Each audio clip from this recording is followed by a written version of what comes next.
Shri G. Banatwalla. Sir, the Prime Minister was kind enough to invite me to meet him earlier. At that time, I had given a statement, our statement to the Prime Minister. Today, I have only one or two more points to add to it. Pakistan has detonated its nuclear devices. The entire world failed to dissociate Pakistan from doing so. This is a dangerous situation. I only hope it does not lead to any race for nuclear weapons. Happily, our Prime Minister has said in his own statement, and I quote, "We do not intend to engage in arms race." Sir, I want to emphasize, unquote, sir, I want to emphasize that this clear statement deserves due consideration and respect from the entire world, including China and Pakistan. Perhaps we have still to convince the world, including Pakistan and China, that we do not want any war. We are committed to global peace. Yes, we had our own nuclear tests.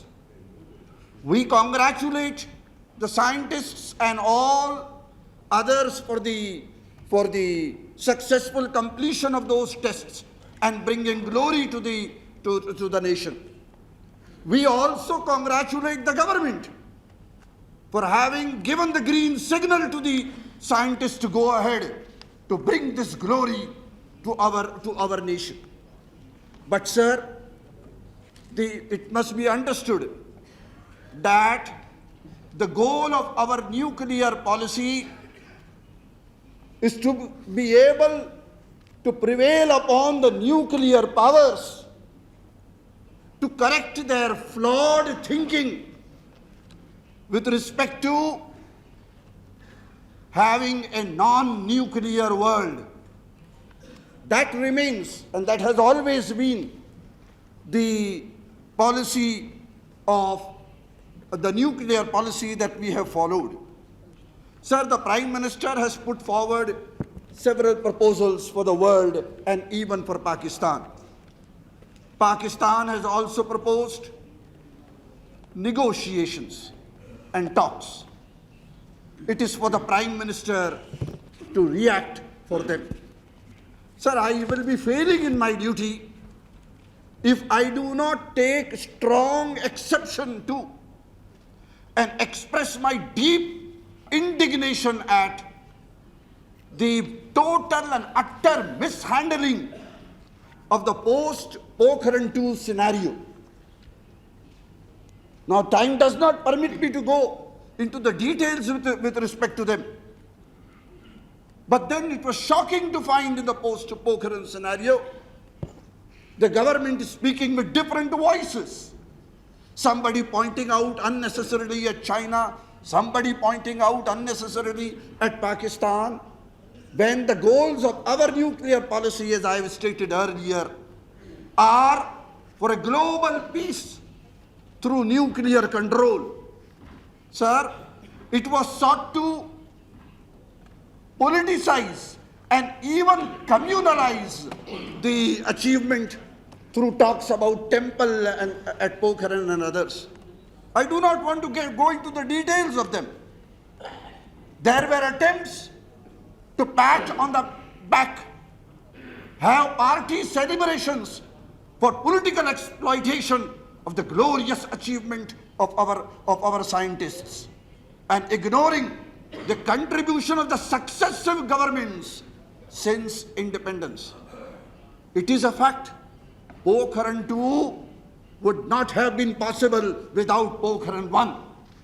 And Pokhran 2 would not have been possible without the nuclear policy successfully followed by all the governments since the independence. Sir, shocking it was that intoxicated with the achievement, even responsible ministers of the government indulge into reckless and provocative statements. One minister even challenged Pakistan to select the venue, date, time, place, everything for a fourth war. A language that may suit a professional wrestler, but not as a responsible politician or a minister of a country that claims to be now a nuclear power. Sir, I must submit that I am afraid Pakistan nuclear tests are a reaction to the utter mishandling of the post-Pokhran II scenario and of the government speaking in different languages, in different voices. Sir, I will now conclude with only one point. That is, the Honorable Minister, the Honorable Prime Minister has stressed upon a policy of consensus. Beautifully, the Prime Minister has said, quote, "It is vital to maintain the consensus as we approach the next millennium," unquote. A beautiful language, well put, sentiments well expressed. I must appreciate and welcome this sentiment. But then, sir, is a policy of consensus really being pursued? That is the question. I don't know, you can enlighten me, whether the offer about moratorium on further explosions, which closes our options for our nuclear options, whether that offer was based on any consensus or not, I do not know. Yesterday, the Prime Minister even said that we will have to review this offer of moratorium on our nuclear tests, further nuclear tests. I do not know whether there was any consensus. I must therefore emphasize that when we state that we follow a policy of consensus, we must really be true both to our words and to our actions, and not to have a unilateral closure of options that may be available. Sir, now there are the question of sanctions. I don't want to say much sanctions from the protesting world, some of the protesting nuclear powers. I only want to say we need not panic. This situation is there. But if any situation of any type whatsoever is forced upon the country, inshallah, the country and its people will stand firm with determination, with faith, and with iron unity. Let there be no mistake about that. Now, that is with respect to any situation. The economic situation is also there. But let us know if you have any blueprint of any strategy that needs to be a strategy that needs to be followed, and our cooperation will always be there.